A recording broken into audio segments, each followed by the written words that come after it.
Saravá, jogo de dama, saravá todo dia, saravá todo mundo, saravá, Brasil da vacina. A vacina vem ou não vem? Como é que vem essa vacina? Cadê as cobranças dessa vacina? Gente, a vacina, ela não vai salvar a nossa lavoura, mas ela vai aliviar a tensão do nosso povo. Eu acabei de saber que, enfim, foram desviadas algumas doses.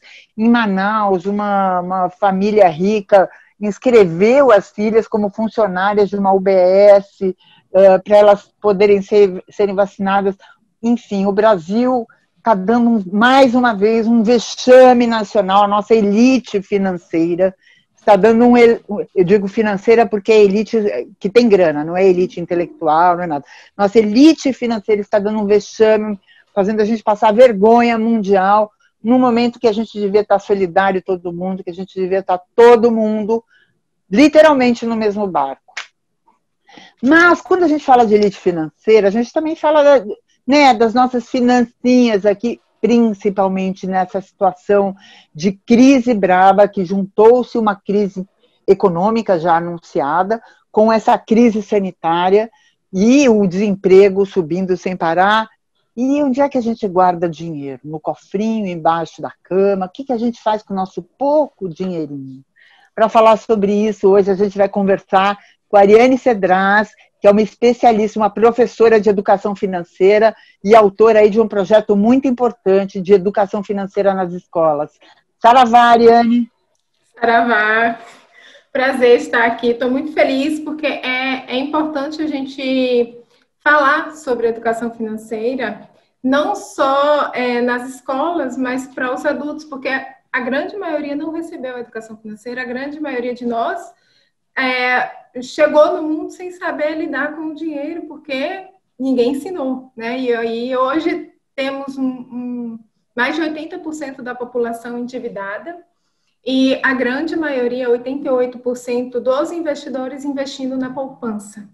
Então, né, a poupança não é um investimento que traz uma grande rentabilidade. A gente precisa investir em outras coisas e a gente também precisa ter educação financeira suficiente para não depender de empréstimos, não ficar nessa bola de neve, ser independente financeiramente. Isso é muito importante, afinal de contas, a gente não pode contar com o governo para se aposentar, né? A gente sabe que isso não é algo viável.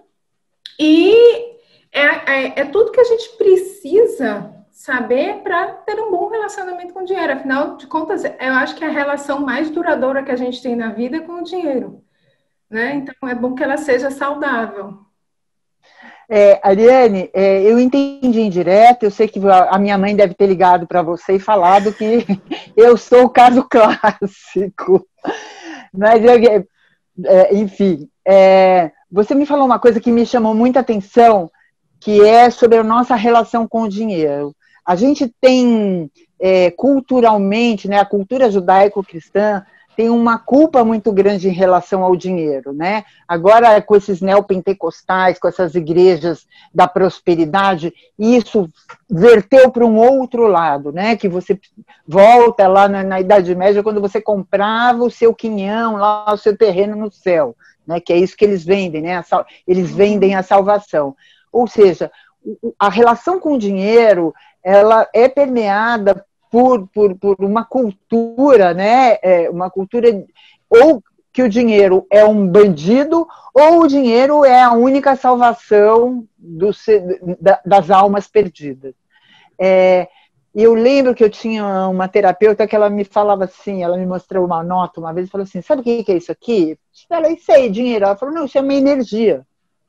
Quanto é que o que você coloca de energia numa nota de 5, 50, 100, 200, é essa energia. Então, você coloca uma energia de troca, uma energia de que aquilo vai te propiciar saúde, que vai ajudar as outras. Isso é uma coisa. Se você coloca uma energia de que você vai ter cada vez mais, é outra energia. Então, eu queria que você falasse um pouquinho dessa relação pecaminosa, né, que a gente tem com o dinheiro, que vem lá da Idade Média, inclusive. E ainda botam na conta de muita coisa, tipo Eu ouço muitas pessoas dizendo, não, mas é mais fácil um camelo passar por um buraco de uma agulha do que Do que um entrar rico entrar no reino nos do céu. reinos do céu. Alguém já viu o buraco da agulha? O buraco da agulha é um lugar e passa um camelo por lá. O problema é que um camelo carregado precisa ser descarregado para ele passar abaixado por esse buraco da agulha. Mas quando isso é falado para a gente pensa o quê? Uma agulha que você bota uma linha, não vai passar um camelo por ali, né? Então a gente cresce, inclusive, acreditando em determinadas, ouvindo determinadas coisas, na verdade, que a gente não sabe de onde vem, a gente apenas passa a acreditar e cria essa relação um pouco equivocada. Então, por exemplo, se você tem dinheiro, você não vai ser bem visto no reino do céu, depende da igreja que você frequenta, né? Dependendo da igreja que você frequenta, se você não tiver dinheiro, você não entra no reino dos céus, né? Eu já ouvi dizer que nós somos mordomos do Senhor e que temos que servir ao Senhor, e isso a gente faz esse trabalho através do dinheiro que a gente ganha, Do tratando bem o dízimo, dinheiro. né? Uhum. Do dízimo. Então, tem muito, depende de quem está falando, né? E aí, essa relação, a gente não pode atrelar a religião. Essa relação, a gente tem que atrelar o que é o dinheiro. O dinheiro é um meio que a gente precisa para viver, para realizar qualquer coisa. Você precisa comer, você precisa ter dinheiro. Se você precisa de um teto, você precisa ter dinheiro. Se você quer ter saúde, você precisa ter dinheiro. Então, a gente precisa de dinheiro para qualquer coisa que a gente faz na vida. Eu trabalho muito com os meus clientes a questão de quais são os seus objetivos, o que é que você quer realizar. As pessoas têm medo, inclusive, quando elas têm uma relação ruim com o dinheiro, principalmente, elas têm medo de querer qualquer coisa, porque vai precisar ter dinheiro e ter dinheiro é ruim, né? Então, eu não posso ter dinheiro. Eu atendo muita gente que diz assim, eu não vou pensar na minha aposentadoria, porque vai que eu morro antes, deixa aí o dinheiro e os herdeiros vão brigar. Deixa separado antes disso, né? Mas aí você não morre, porque a probabilidade de morrer, apesar de tudo, ainda é menor do que a de viver. Então, a probabilidade de você morrer é bem menor. Então, você tem que sim pensar no futuro e desenvolver essa relação amigável.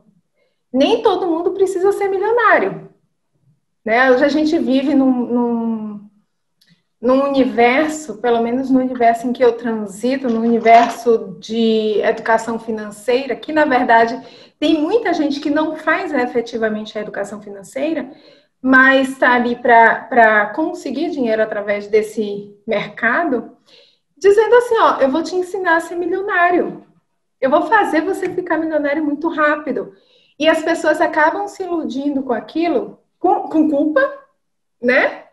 Um pouco com culpa, porque quer ser milionário, mas não é uma coisa boa ser milionário, mas entra nesse universo que te promete ser milionário de uma hora para outra, que você vai enriquecer tudo, porque é a sua salvação, né? Que se você ficar milionário, você vai poder, para eliminar a culpa, não vou ajudar um monte de gente, mas, né? Mas acaba não trazendo isso da maneira correta, né?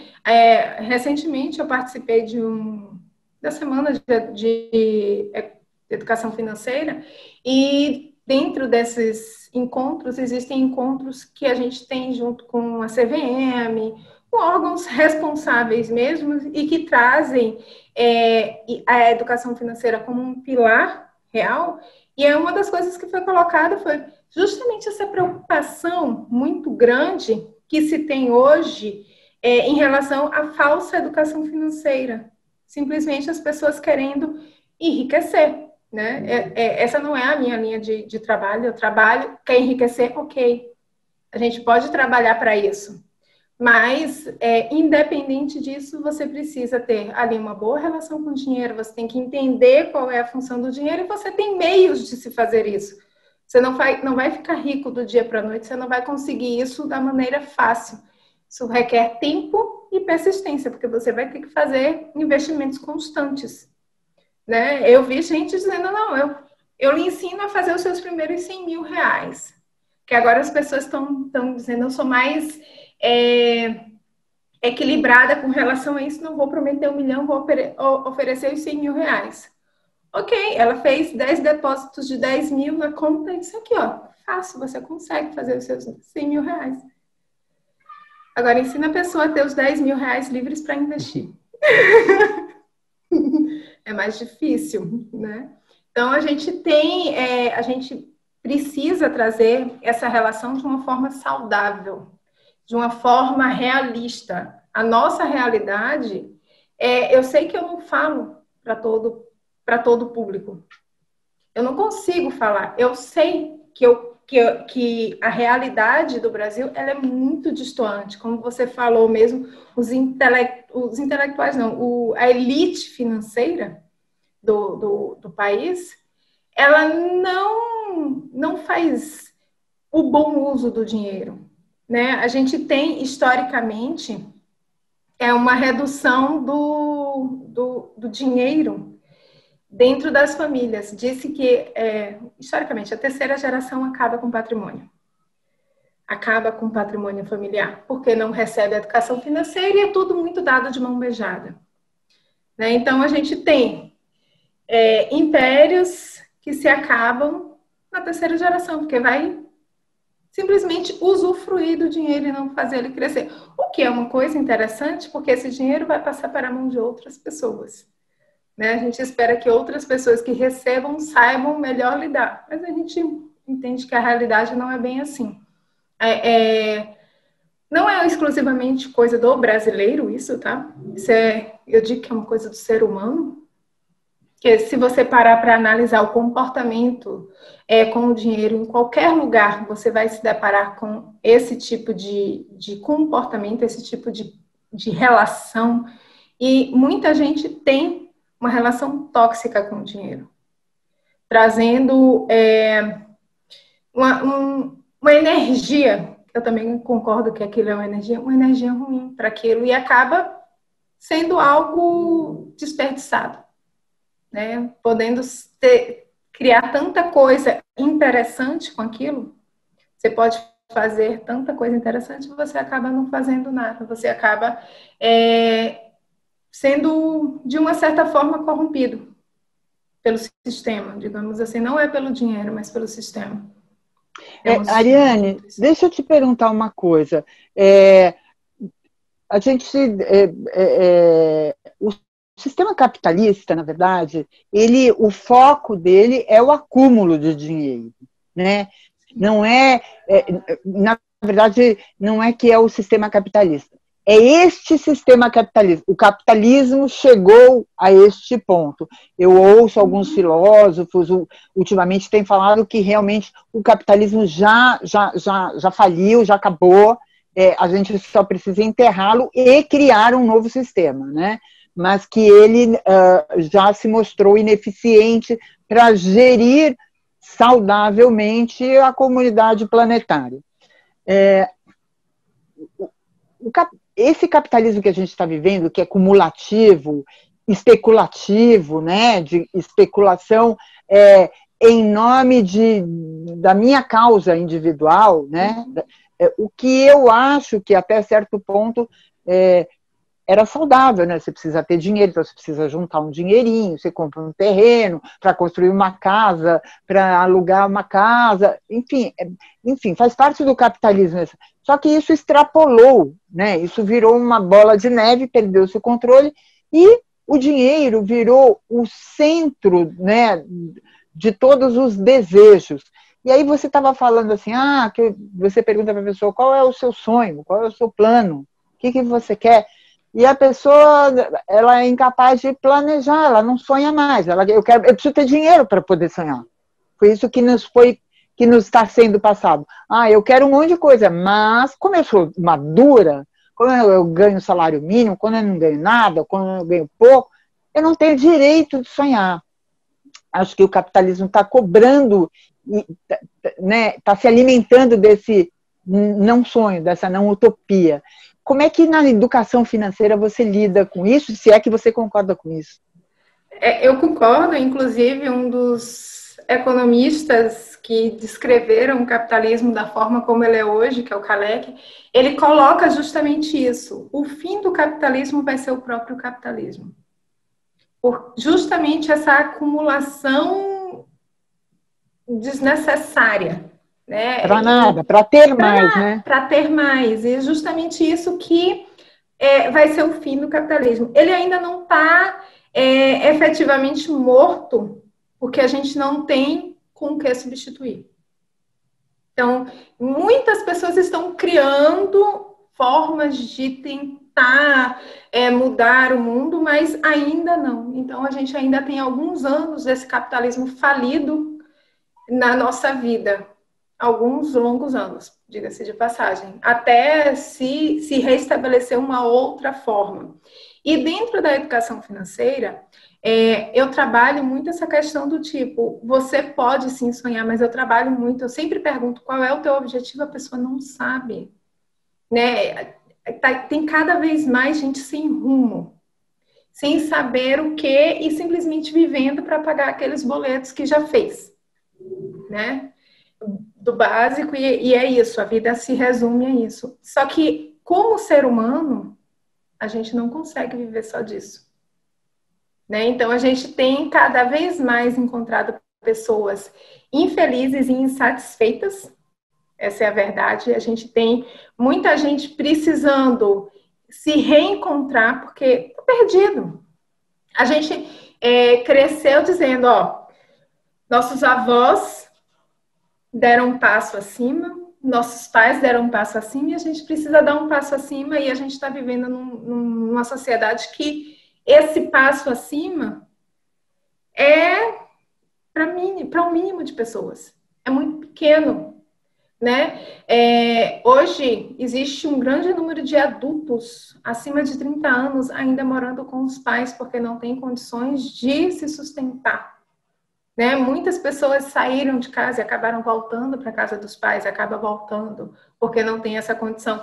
Não é uma única não é uma questão de que não se esforça e passa-se para a sociedade que é porque você não se esforçou, porque tem muita gente aí fazendo. E não é muita gente que está fazendo. Tem muita gente tentando fazer, isso é verdade. Todo mundo está ali tentando fazer, mas o sistema, querendo ou não, ele ainda tem seus empecilhos. As próprias pessoas têm os seus próprios empecilhos. Então, você não chega ali e diz, com certeza, se você tentar, você vai conseguir. Obviamente que o mercado se aproveita disso. Tem um monte de gente conseguindo se fazer, dizendo que vai ensinar as outras pessoas a conseguir também. Hoje a gente vive nessa... Eu fico olhando, às vezes, assim... eu tento me ver fora, olhando, observando como tá esse mercado. E eu fico assim, gente... Virou tudo praticamente uma grande pirâmide. Uma pirâmide financeira. Uhum. A gente está vivendo a era da pirâmide financeira para tudo. Né? Então, chega no momento que as pessoas, elas entendem isso e, de certa forma, elas desistem, né? E não se deve desistir, né? Se deve buscar o que cabe para você até onde você consegue ir. Né? Ariane, isso que você falou, eu lembrei, quando a gente abre o Google, você vai abrir alguma notícia, sempre tem várias notícias, eu já caí nessa bobagem de abrir assim, olha este casal, eles estavam desempregados e em 3 dias, agora eles ganham 100 mil por dia. E aí tem eu abri uma vez, depois eu vi do que está, era Bitcoin, não lembro o que era, acho que era Bitcoin, mas isso vem direto. Que eu lembrei também muito, que era das promessas da década de 80, de 70, de 80, que era vender Avon, você ia ficar milionária, ou vender Tupperware, você fica milionário, ou vender, enfim, e até chegar na pirâmide, né? Teve aquela Always, né? Não me lembro. Enfim, até chegar na pirâmide. Enfim, essas promessas... eu queria que você falasse um pouquinho sobre o que é educação financeira para as pessoas entenderem que quando elas entram nessa jogada de esse casal que não tinha nada, todo endividado em 3 dias, ganha 100 mil por dia, assim, como é que a gente explica, como é que a gente mostra, né?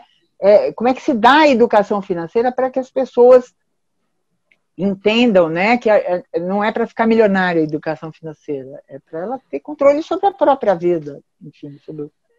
Educação financeira é você administrar os recursos que você tem. É isso. É você saber para onde está indo o seu dinheiro. Na verdade, o primeiro passo da educação financeira é você descobrir para onde está indo o seu dinheiro. Com o que é que você efetivamente gasta? Qual é o seu comportamento em relação às finanças? Então, uma vez você sabendo isso, você começa a organizar a sua vida financeira e parte desse ponto para um planejamento. E esse planejamento do seu dia a dia e da realização das coisas que você quer fazer, né? Porque não é só a educação financeira, não é exclusivamente você lidar só com aquele dinheiro, mas também fazer ele trabalhar da melhor maneira, né? Eu trabalho junto com a educação financeira, eu trabalho a questão de investimentos. Eu ensino sobre investimentos. A melhor forma de você conseguir fazer bom proveito do seu dinheiro. A gente cai muito nisso de querer a coisa mais rápida. E nosso cérebro acha, assim, maravilhoso. Isso que você falou desse negócio de Bitcoin, o Bitcoin no Brasil, ele é utilizado por pirâmides financeiras em sua grande maioria. Todo dia aparece 5. É tipo, corta uma cabeça, surgem 5 no lugar. E muitas pessoas caem nisso. Primeiro, porque elas se acham espertas. Que elas acham que vão driblar a educação, o sistema da pirâmide, vai ganhar muito dinheiro. Vou entrar rapidinho, ganho muito dinheiro e saio antes do negócio desmoronar. Só que eles desmoronam muito rápido. E a partir do momento que eu digo dizendo, os réis mortais entram nisso, significa que o negócio já está no fim. O que já tinha de tirar de dinheiro ali, quem está no topo da pirâmide já tirou. Vai deixar o negócio desmoronar. Então, até as pessoas que acham assim, eu sou esperta, eu vou entrar e vou sair, não é bem assim, né? Eu conheço muita gente que diz, não, mas eu já fiz isso. Você deu sorte. Ou ficou um tempo muito pequeno, tipo 2 semanas, 3 semanas, no máximo 1 mês para você conseguir isso. Porque, mesmo assim, você está sujeito a regras, a lavagem de dinheiro. Sinto lhe informar, você está sujeito a ser investigado por um crime. É verdade, é verdade. E as pessoas não sabem, elas ignoram essa parte, na verdade. Elas querem o resultado rápido, porque o resultado oriundo da educação financeira, do investimento de uma forma consciente, exige tempo. É você fazer investimentos ali recorrentes e ter tempo. O negócio é que ninguém quer esperar 5 anos para comprar uma casa, mas está disposto a pagar 30 anos de um financiamento para ir morar nela hoje. Né? A gente tem esse imediatismo, eu vou pagar, mas não tem problema. E aí vira uma bola de neve, já peguei vários casos de pessoas que comprei a casa, perdi a casa. Eu comprei, pensando que em 30 anos eu ia conseguir pagar, só que aí foi virando aquela bola de neve e o banco bateu na minha porta e disse tchau, que agora eu vim pegar de volta o que é meu. Né? Não pôde esperar 5 anos e em 5 anos perdeu tudo que colocou ali. Então, e aí a educação financeira traz essa consciência. Através da educação financeira você entende a sua relação com o dinheiro. O que te faz comprar? A gente compra muito por impulso, né? E dentro da educação financeira, você aprende a pensar. Você entende assim, eu queria comprar isso. Vai lá e compra. Mas se você tem um controle financeiro, se você tem ali um planejamento, sempre que você vai ver um impulso, que você passa ali naquela loja, aquela coisa te chama, você para e pensa assim, eu tenho dinheiro para isso? Está dentro do meu orçamento? Não. De onde é que eu vou tirar? você passa a ter maior consciência dessa relação. E é isso que a educação financeira de verdade traz. Não é, a educação financeira não é para te deixar milionário. Ela pode te deixar milionário, mas a função dela não é essa. Isso é a verdade doída. Ariane, me conta um pouquinho sobre esse projeto de lei de educação financeira nas escolas, que eu fiquei muito curiosa sobre isso. Então, esse projeto de lei, ele começou em 2006. Foi quando eu conheci esse projeto. Ele era um projeto liderado também pelo Conselho Federal de Economia. E na época eu era do Conselho de Economia, eu era economista dentro do Conselho. E aí, eu como economista fui convidada a participar desse projeto para saber como é que a educação financeira poderia ser abordada nas escolas. Obviamente que de lá para cá o projeto teve muita mudança, eu não fiquei até o final, eu saí do projeto em 2009, né? Eu saí desse projeto, mas ele já estava bem mais encaminhado, porque ele inicialmente era uma coisa que os economistas estavam liderando e ele tomou um âmbito multidisciplinar, né? Porque não é exclusivamente da economia isso, a gente tinha dentro do grupo economistas domésticos que a gente ia tratando sobre o assunto e como é que ia ser abordado isso dentro das escolas. Na época, inclusive, já tinha um projeto para a gente ir já palestrando, formar palestras ou capacitação dos professores para que isso acontecesse. Passaram-se vários anos e em 2017, começou-se o piloto. Em 2017, começou o piloto da introdução. Algumas escolas particulares de alguns estados começaram a introduzir a educação financeira nas escolas. Foi em Brasília, no Rio, e eu acho que em Minas Gerais, eu não lembro bem qual era o outro. Eram 3 estados que passaram a receber esse piloto. Eu lembro de Brasília e do Rio. Rio de Janeiro eu recebi das minhas amigas várias coisas. Meu filho vai ter educação financeira. Deixa eu ver o que é que vai ser o conteúdo. Para justamente ver como é que seria esse ajuste.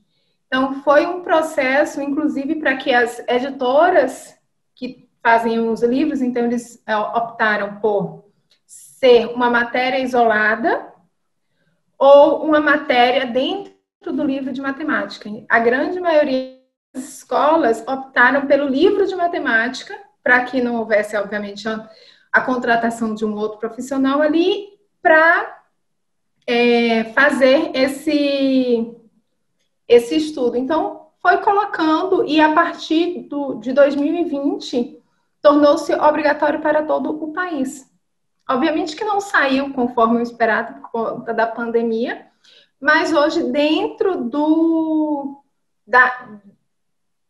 das matérias, dentro de matemática, as escolas precisam abordar esse tema, ou eles abordam isso de forma transversal, como algumas escolas fazem em uma semana de educação financeira e empreendedorismo. Acabam trazendo esse tipo de conhecimento para as crianças, né?